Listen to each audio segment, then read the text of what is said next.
मेरो बाबाले मेरो मनमा रोपेको चिज यहाँ सरकारले रोपिरहेको छ र सिक्किमको कोही कलाकारले यदि यो भन्छ कि मैले कलाकार बन्ने वातावरण पाइन भने गोर्खा रेजिमेन्टको लागि भनेको कुरा यहाँ सार्थक हुन्छ।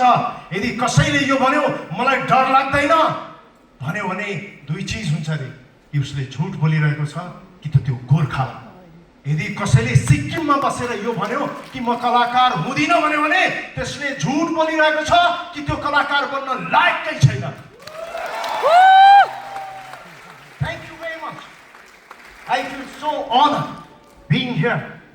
मलाई साँच्चीकै मजा आएको छ। तर यो त्यसै भएन, सजिलै पनि भएन। मान्छेले हाम्रो यात्रालाई स्ट्रगलको नाम दिन्छन् क्या। के गरिरहेको छस् त भन्दा स्ट्रगल, के गरिरहेको छस् त स्ट्रगल, स्ट्रगल। अबदेखि कोही कलाकारले स्ट्रगल नभन। स्ट्रगल होइन यो। स्ट्रगल भने भारी शब्द प्रयोग गर्थ्यो के गरिरहेको छस् त स्ट्रगल, कहिले भन्छस् त struggle. It's not the struggle, ladies and gentlemen. It's the process. It's the process. अबदेखि स्ट्रगल भन्ने होइन। अबदेखि कसैले भन्यो के गर्दैछस् त कलाकार बन्ने प्रोसेसमा छु। जब प्रोसेसमा हुन्छ तब रिजल्ट आउँछ।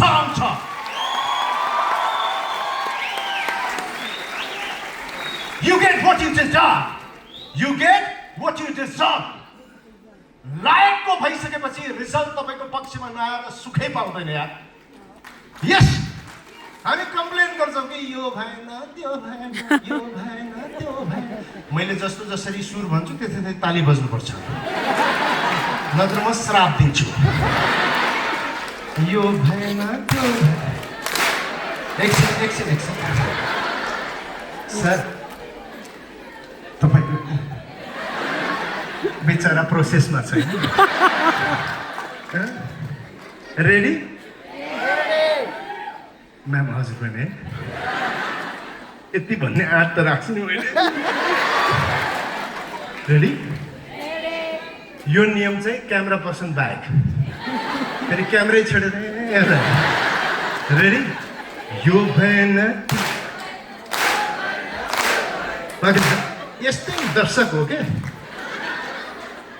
यस्तै दर्शकको कारणले गर्दा गायकहरू फुर्केका हुन्।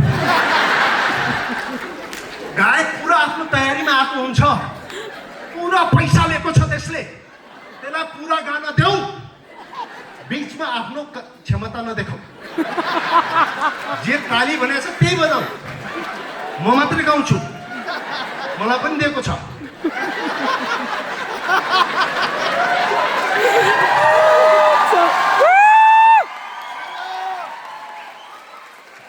यो भएन त्यो ठिक। अब माने। So we always complain like यो भएन त्यो भएन, यो भएन त्यो भएन, यो भएन त हेर्नु। जे छ त्यसको प्रयोग गर भाइ, जे छ त्यसको प्रयोग गर, जे हुन सक्छ त्यसको प्रयोग गर। सिक्किमले कहिले पनि यो कम्प्लेन गरेन कि मेरो जमिनसम्म छैन भनेर। मैले सिक्किमसँग सिकेको कुरा हो। सिक्किमले यो कम्प्लेन गरेन कि मेरो जमिनसम्म छैन, कस्तो उचाइ, कस्तो ओर्लाइ, कतै चढ्नु कति झर्नु कम्प्लेन गरेन सिक्किमले। सिक्किमले जस्तो जमिन छ त्यस्तो जमिनलाई सुन्दर जमिन बनायो। जस्तो जमिन छ त्यस्तै सुन्दर जमिन बनायो। Yes, now let's not complain my friend. जसले कम्प्लेन गर्छ त्यसको जिन्दगी त्यही कम्प्लेनमा भित्र जान्छ। No no, let's not. मलाई पनि भन्थे खिच्न यो कुरा। मलाई पनि भन्थे क्या, त कलाकार बन्छस् न, तेरो खानदानमा कोही कलाकार छ, न तेरो आमा कलाकार, न बाउ कलाकार, न मामा कलाकार, न माइजू कलाकार, त कसरी कलाकार बन्छस्? हेर यसरी बने।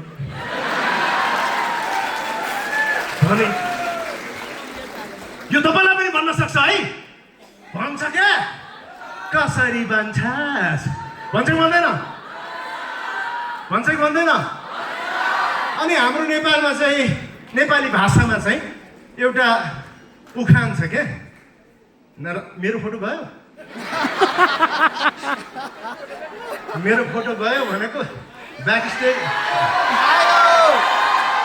भयो। यति धेरै पनि नदेखाऊ, त्यति मजा आउँदैन यसलाई। बेला बेलामा देखाऊ, हटाऊ यो हटाऊ। मेरो फोटो गयो भनेको कलाकार माथि राखेको तेरै त हो नि भन्दैछ एउटाले।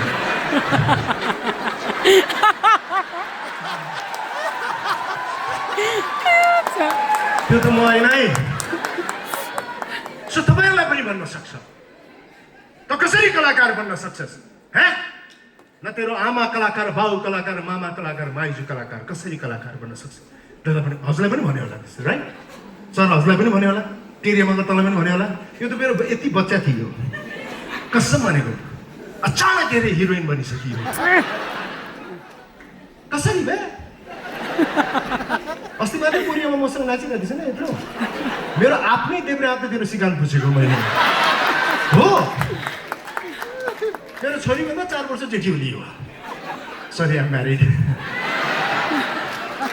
सो या तपाईँलाई पनि भन्न सक्छ होला, हाम्रो नेपाली भाषामा एउटा उखान छ, एउटा कानले सुन्ने अर्कोले उडाउने है। रेडी 1 2 3। एउटा कानले सुन्ने, सुन्नु न एउटा कुरा, हात बाँधेर नबस्नुहोस्। यत्रो भरोसा जुन कलाकार सम्मेलन गरिरहनु भएको छ, मेरो भरोसामाथि खेलवाड नगर्नुहोस् न प्लिज। यसको कन्टिन्युटी चाहियो। म धेरै समय पनि लिँदिनँ, फेरि ब्याक स्टेजमा सक्यो भन्ने बेला आउँछ, तर मलाई चाँडै सकाउनुहोस्। ओके, एउटा कानबाट सुन्ने,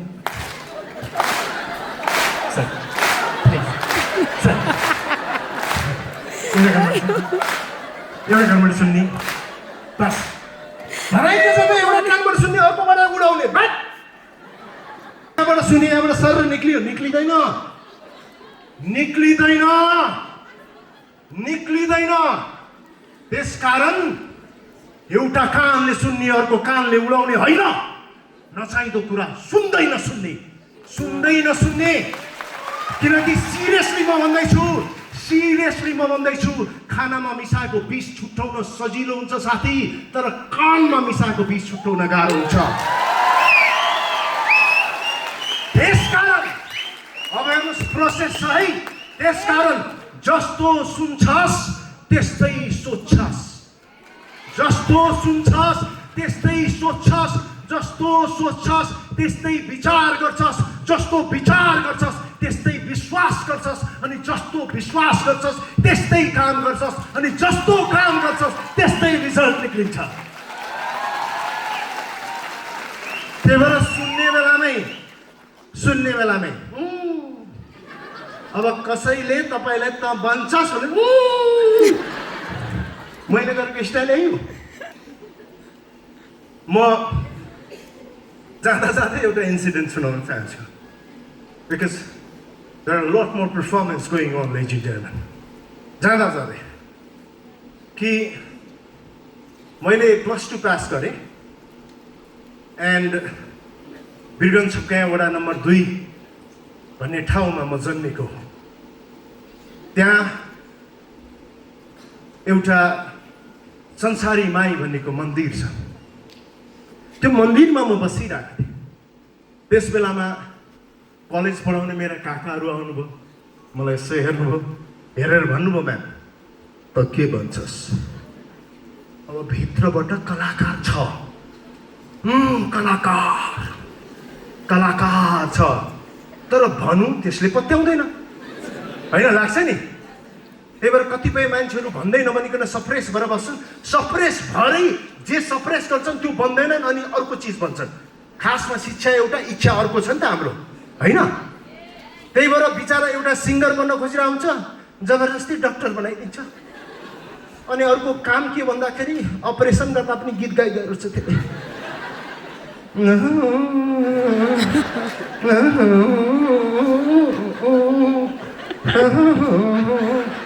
बिचरा बिरामी।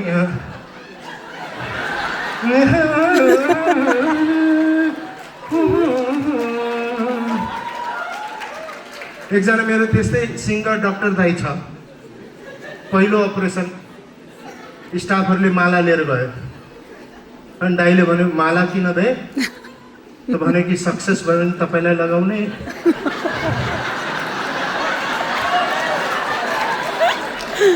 भयो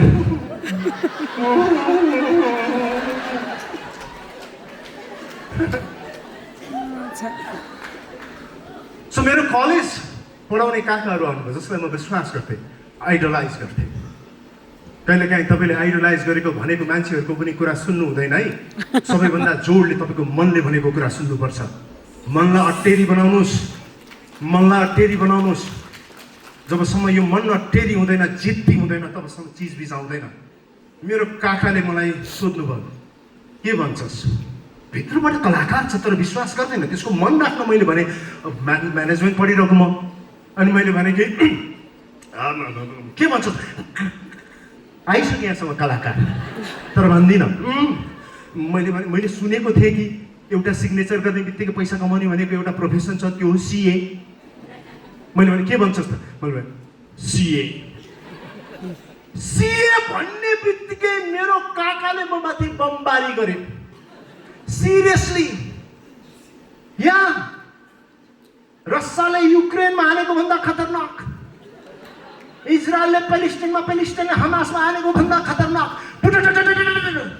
के बमबारी थियो थाहा छ मलाई भने कसरी भन्छ त सिए यसरी भन्छ सिए 8 घण्टा पढ्नुपर्छ 10 घण्टा पढ्नुपर्छ एउटा सब्जेक्टमा फेल भयो 10औं वर्षसम्म पढिरहनुपर्छ 13औं तालले भन्छ त सिए कसरी भन्छ सिए मैले भने सर हटा बन्दिन हटा यो टेन्सन लिनै छैन है मनमा भने हटा बन्दिन म बन्दिन त्यसपछि म म्यानेजमेन्टमा मास्टर्स गरेँ I started teaching colleges by the way मैले लेखेको किताब अहिले नेपालको +2 मा पढाइ हुन्छ that's a business studies I am one of the writer for that so मैले कलेज पढाउन थालेँ कलेज पढाउँदै चार्टर्ड एकाउन्टेन्ट इन्स्टिट्युटमा पढाउन थालेँ नेपाल बोर्डलाई अर्गनाइजेसनल बिहेभियर भन्ने सब्जेक्ट पढाउँदै गएँ यसो हेरेँ सब सिए पढिरहेछन् भाइ यी पागलहरू सिए भन्दै रहेछन् मैले काकाको कुरा नसुनेको भए त म पनि सिए भन्थेँ तर म अहिले पनि सिए हो comedian actor I mark my word so त्यही भएर म भन्छु साथीहरू जस्तो सुन्नुहुन्छ त्यस्तै सोच्नुहुन्छ जस्तो सोच्नुहुन्छ त्यस्तै विचार आउँछ जस्तो विचार आउँछ त्यस्तै विश्वास गर्नुहुन्छ जस्तो विश्वास गर्नुहुन्छ त्यस्तै काम गर्नुहुन्छ अनि जस्तो काम गर्नुहुन्छ त्यस्तै रिजल्ट आउँछ त्यसकारण सुन्ने बेलामा ठिक सुन्नु होला सोच्ने बेलामा ठिक सोच्नु होला विचार त्यसै गरी आउँछ विश्वास त्यसै गरी आउँछ अनि जे सोच्नुहुन्छ त्यही पाउनुहुन्छ Thank you very much, ladies and gentlemen. I feel